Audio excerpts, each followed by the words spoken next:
Los principales bancos de Estados Unidos se retiran de una alianza global para reducir emisiones de gases de efecto invernadero. La Unión Europea le apunta a reducir procesos asociados a reportes de sostenibilidad. Hay rayitos de esperanza para la financiación de la conservación en Colombia. Bienvenidos a las 3 de la semana de Poder Ambiental. Esta es nuestra cuarta edición, ya llevamos un mes en este ejercicio. Recuerden que este es un espacio en donde les cuento hechos noticiosos que muestran que lo ambiental es poderoso y lo ambiental es político. Yo soy Juan Pablo Romero, el fundador de Poder Ambiental, y si es tu primera vez por acá te invito a que te suscribas en la plataforma en la que me estés viendo. Empecemos. Los principales bancos de los Estados Unidos se retiran de una alianza global para reducir emisiones de gases de efecto invernadero. Desde diciembre del año pasado, varios bancos gigantescos de los Estados Unidos como Goldman Sachs, Wells Fargo, Citigroup, Bank of America y Morgan Stanley se retiraron de la alianza bancaria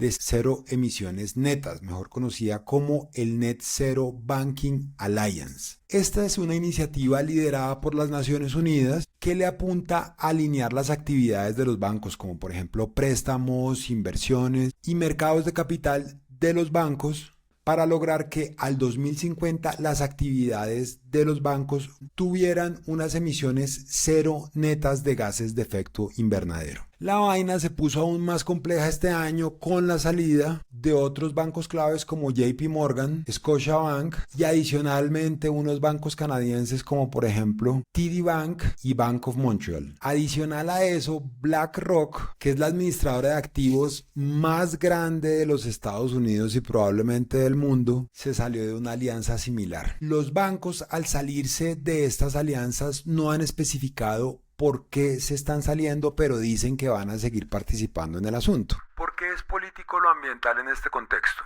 Porque empieza después de que Donald Trump es elegido como presidente. Entonces eso empieza a pasar como en diciembre del 2024 y se empieza a tomar más fuerza en enero de este año y encuentra un pico después de que Donald Trump aparece en el foro de Davos diciendo lo mismo que dijo en su discurso de inauguración, y es que iba a sacar muchísimo petróleo, tanto como pudiera. Entonces los bancos están siguiendo ese lineamiento. Aquí es muy importante tener en cuenta también que quien tiene el dinero puede dar reglas para la asignación, es decir, yo le presto la plata si usted hace esto, esto y esto, de manera que si los bancos no ejercen presión para que no se emitan gases de efecto invernadero, de manera que con ese dinero será muchísimo más fácil emitir muchos más gases de efecto invernadero de los que se hubieran emitido en otras condiciones. Segundo, la Unión Europea le apunta a simplificar procesos de reportes de sostenibilidad. Esta semana la Unión Europea sacó una agenda de simplificación. Esto con el objetivo de ser más competitiva ante China y los Estados Unidos. Dentro de esas simplificaciones se encuentra la de los procesos de reportes de sostenibilidad de las empresas que operan dentro de la Unión Europea, mejor conocida como Corporate Sustainability Reporting Directive, o su sigla CSRD.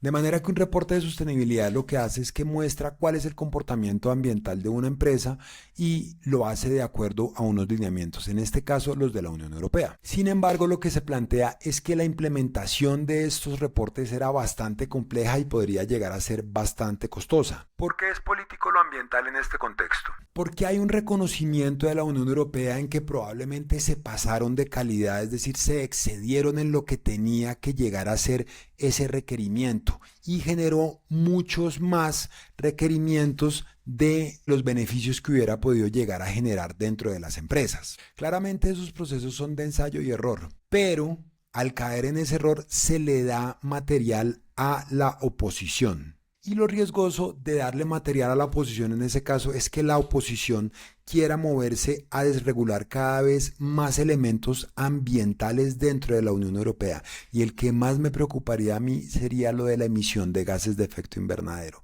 porque eso sería muchísimo más grave para el sistema climático internacional, que en este momento en el caso de mitigación está gravísimo. Tercero, rayitos de esperanza para la financiación en Colombia. Este artículo de La Silla Vacía me pareció muy interesante porque da un poco de perspectiva alrededor de lo que podría llegar a ser la financiación de la conservación en Colombia. Uno de los datos más interesantes de esto es que el 70% de los recursos de acción climática en Colombia vienen del presupuesto general de la nación principalmente, es decir, recursos públicos colombianos, de manera que no toda la inversión que se hace en cambio climático en Colombia viene de conservación internacional. Ojo con eso. Adicional a eso es importante tener en cuenta, por ejemplo, que los Estados Unidos no son firmantes del Convenio de Diversidad Biológica.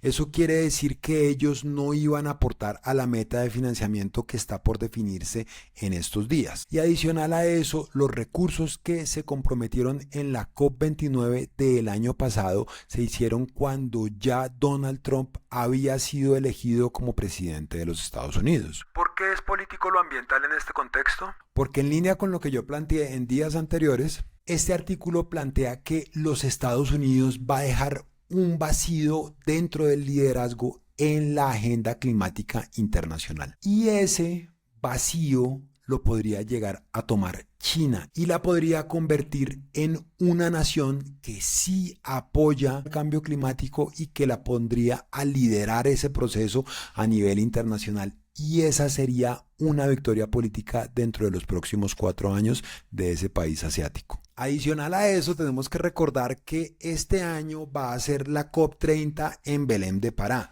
Brasil, al igual que China, es un país BRIC, de manera que ahí hay una acoplación geopolítica muy interesante alrededor del cambio climático. Hay que ver eso cómo se desarrolla. Quiero terminar diciendo que esta última noticia, al igual que las otras dos, está asociada al presidente de los Estados Unidos, Donald Trump. Y eso lo que muestra es cómo él está influyendo sobre la agenda ambiental global. Yo pienso que el asunto va a desmejorar muchísimo más durante este año, de manera que yo pienso que todavía no hemos visto todo lo malo que puede llegar a pasar en términos ambientales. Hay que esperar cómo va reaccionando la sociedad civil tanto dentro de los Estados Unidos como por fuera del mundo para poder entender cómo se puede reacomodar la geopolítica ambiental que es cada vez más influyente a nivel internacional. Si llegaron hasta acá, pongan en los comentarios #poderambiental. Y si les gustó, denle like, compartan y envíenselo a sus amigos, a sus compañeros de trabajo, a sus familiares. Y si no están suscritos, suscríbanse. Con eso podemos ser más, hacer más cosas, ser más poderosos y ser más influyentes entre todos. Y recuerden, lo ambiental es poderoso, lo ambiental es político. Nos vemos la otra semana. Chao.